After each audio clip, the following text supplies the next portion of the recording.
Before you buy your next car, listen to the people who fix them after the warranty ends. Mechanics don't care about glossy reviews, launch events, or Car of the Year trophies. They see cars when the dashboard lights come on, the warranty expires, and the owner is staring at a £6,000 repair bill they never saw coming. So I asked them directly, off camera, after hours, which cars they'd never buy with their own money. 7 names kept coming back. One is a Toyota, one is a Honda, one won Car of the Year. And the worst one? Mechanics stopped sounding annoyed and started sounding angry. Here's what nobody tells you about mechanics. They don't avoid cars because they're unlucky or pessimistic. They avoid specific models because they've seen the same failures repeat at the same mileages, on the same components for the same reason. Manufacturers who calculated it was cheaper to let customers pay than to fix the design. That knowledge is worth more than any car review ever written. And today you're getting it for free. Stay with me for this reason. At least 3 of these cars are ones you currently think are safe choices. Sensible, reliable, recommended by people you trust.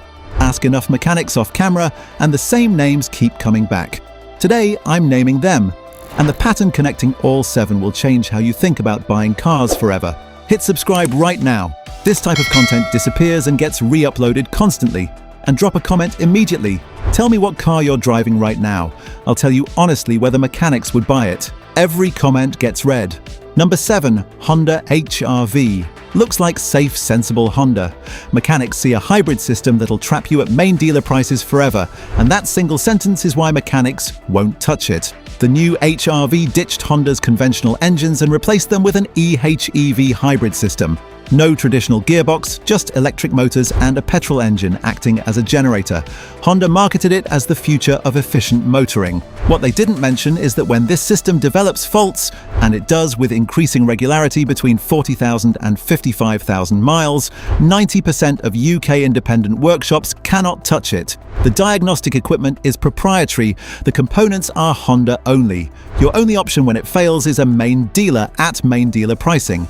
That's not a coincidence, that's a business model. Inverter failures are now being documented consistently.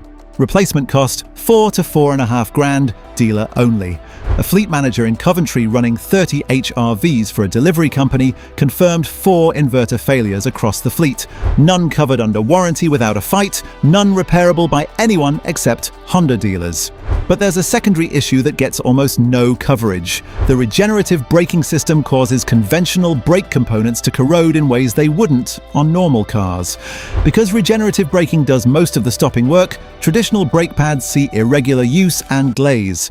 Discs corrode between uses. In emergency situations, braking is compromised on a car owners believe is functioning normally. Honda doesn't warn about this. Mechanics do. The HR-V looks like the safe Honda choice. Mechanics see a dealer dependency trap with corroding brakes underneath. Number 6, Toyota Yaris Cross.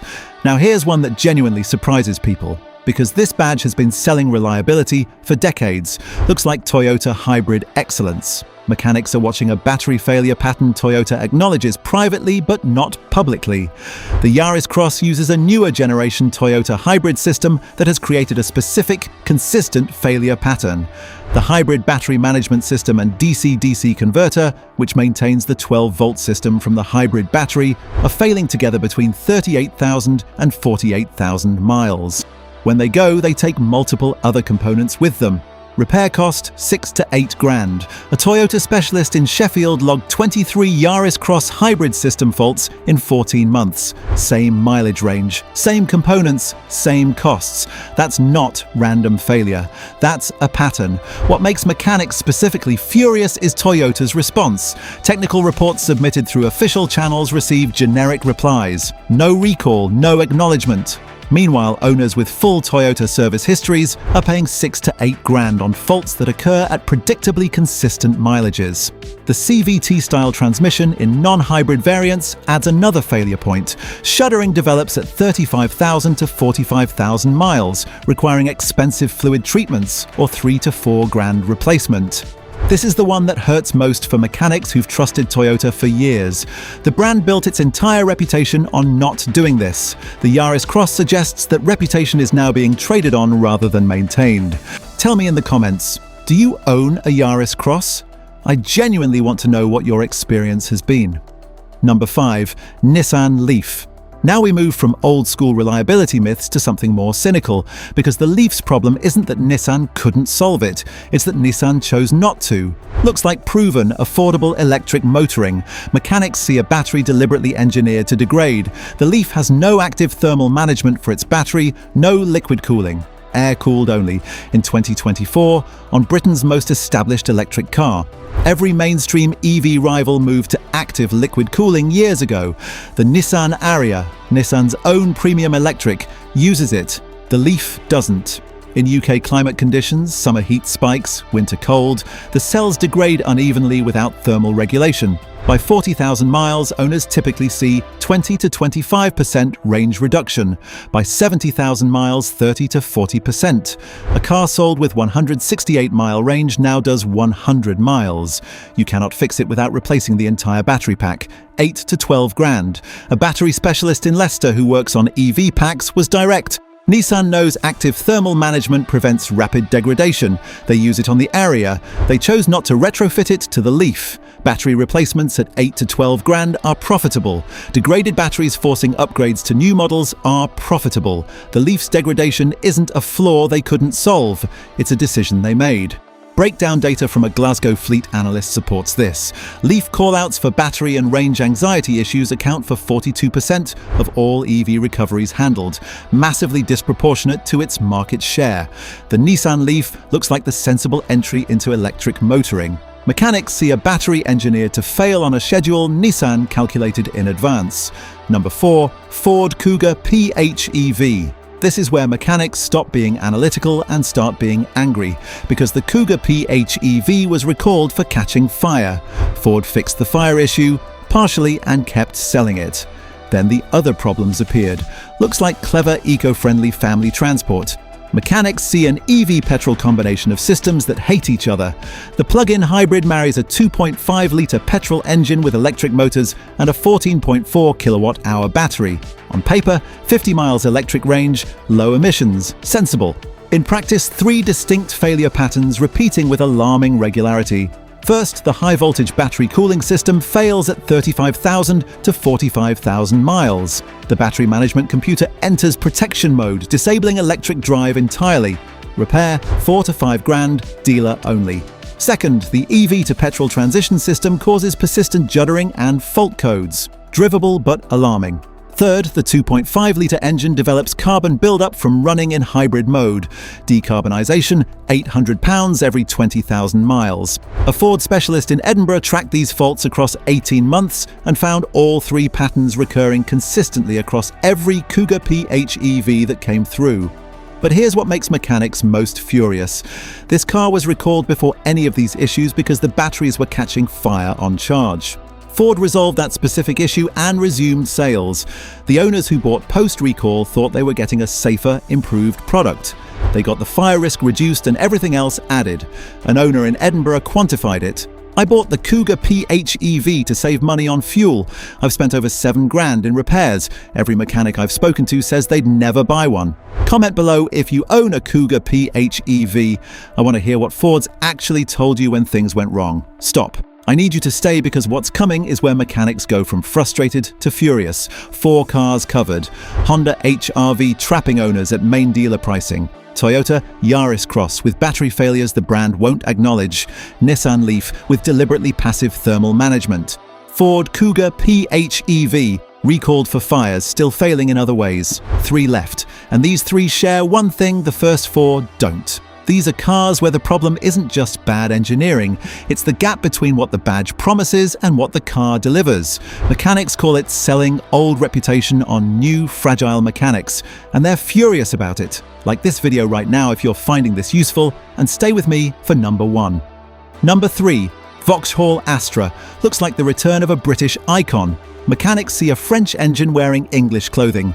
The new Astra shares its platform and core components with the Peugeot 308, including the 1.2 PureTech engine, including the wet timing belt that runs in oil, degrades, blocks the oil system, and destroys the engine between 40,000 and 60,000 miles. the same belt that's caused catastrophic failures across hundreds of thousands of Peugeots.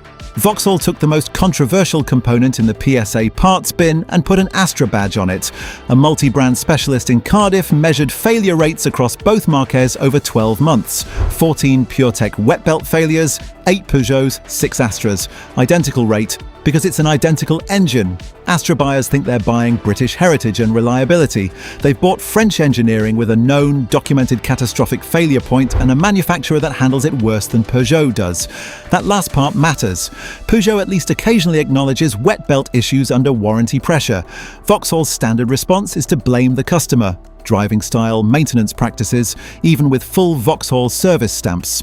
Owners with $6,000 engine failures at 47,000 miles on cars, maintained exactly as specified, are being told it's their fault. It's not their fault, it's a design decision. And mechanics know it. The Astra looks like British motoring heritage reborn. It's a French failure point with a Vauxhall badge and worse warranty support than the French original. Number 2, Hyundai Ioniq 5. Now we move from old reliability myths to futuristic technology that can bankrupt you even faster. Looks like class-leading electric innovation. Mechanics see an 800-volt system that creates failures no independent workshop can fix. The Ioniq 5's 800-volt electrical architecture enables its impressive 220-kilowatt rapid charging, genuine technical achievement. But the same architecture creates a specific vulnerability. When the inverter or onboard charger fails, and they're failing consistently between 35,000 and 50,000 miles, repair costs are catastrophic. Inverter replacement, 8 to 11 grand. Onboard charger failure, 5 to 7 grand. Neither can be touched by independent mechanics. Proprietary Hyundai systems only.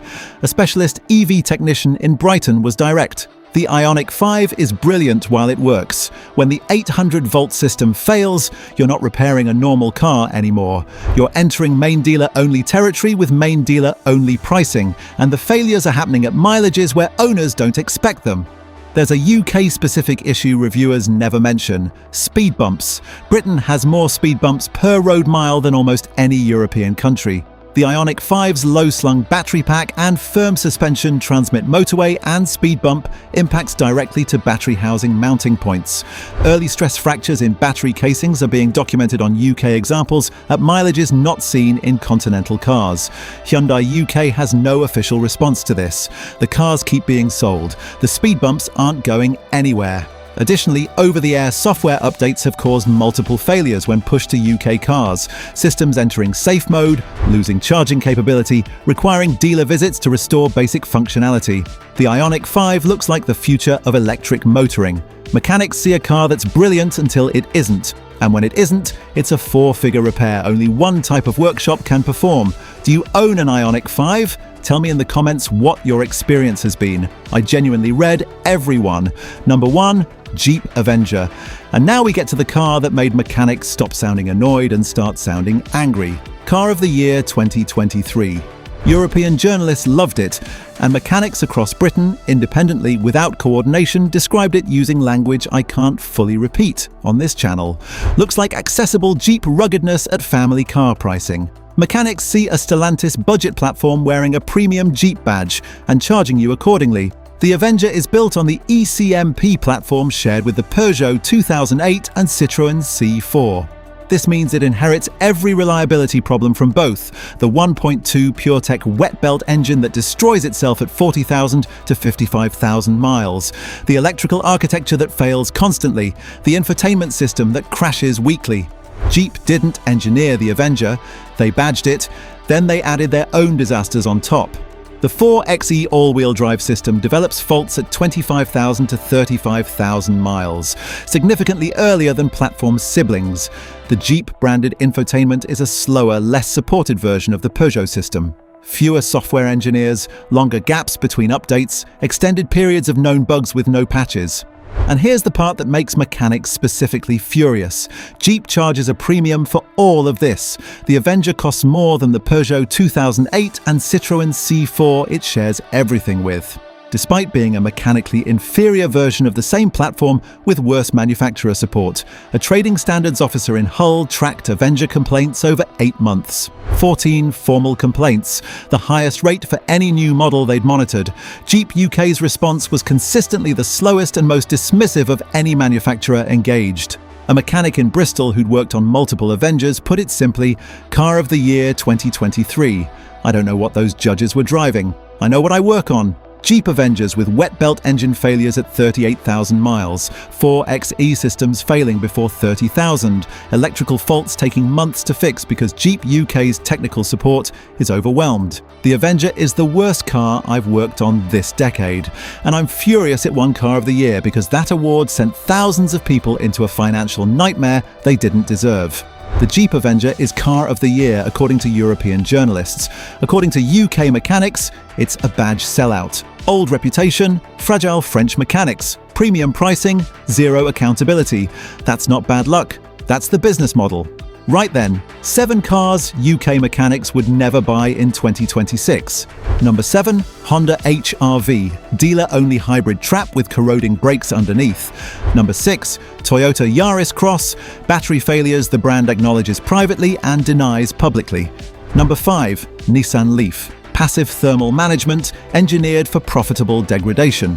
Number 4, Ford Kuga PHEV, recalled for fires, still failing in 3 other ways. Number 3, Vauxhall Astra, French wet belt engine, British badge, worse warranty support than the French original. Number 2, Hyundai Ioniq 5, 800-volt innovation that creates failures no independent mechanic can fix. Number 1, Jeep Avenger, Car of the Year built on budget Stellantis platform, sold at Jeep Premium, supported by nobody. The thread connecting all 7 is identical. These manufacturers are selling old reputation on new, fragile mechanics. They're trading on trust built over decades to move cars that would fail that trust if buyers knew what mechanics know. Now, I want your comments, and I mean this seriously. Do you own one of these? Has your experience matched what mechanics told me? Or has it been fine? Tell me, because the comments section on this video might be the most honest database of real ownership experience anywhere on the internet. Do you think Car of the Year awards mean anything after the Avenger won? Tell me below. And if you're currently shopping for a car, drop the model you're considering in the comments. I'll tell you what mechanics actually think of it. Share this video with anyone about to make a 30 grand decision based on a magazine review. They deserve to know what mechanics know first. Subscribe if you haven't. See you next time. Cheers.